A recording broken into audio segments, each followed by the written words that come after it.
Yeah. Okay, ang cellphone may radiation ito. Grabe ang radiation. Pag lagi kang hawak nito, talagang may mag-imbalance tayo, no? Yung ang paa mo kuya, ganyan. 45 degrees, 45. Dikit pa. Yan. O sige, doon ka talaga straight ka, ha?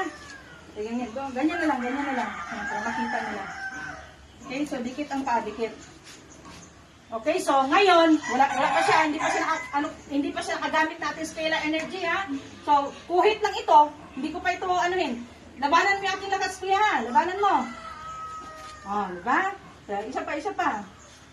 Okay, kita, doon ka, straight lang, tayo lang. Yan, doon ka tingin. 1, 2. Talaga tumbak ka. Okay, ngayon, pasuotin kita ng power. Power. Murapad nyo. Sige. Sige. Ganun pa rin. Kung gaano Dikit ang pa. kanina, ganun pa rin. Ready? 1, 2. Uy! Yan ko na siya. Wow. Sige, kunin natin ulit, ha? Kala ko yung libo ko yan. Kala ko ikaw pagbuhay.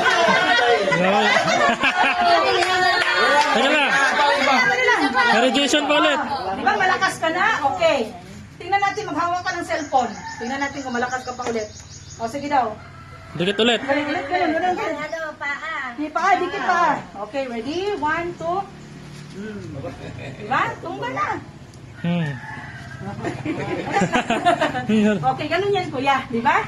So, palakpakan natin si kuya. Yes. O, nawala na lakas mo dahil kinuha ko na. So,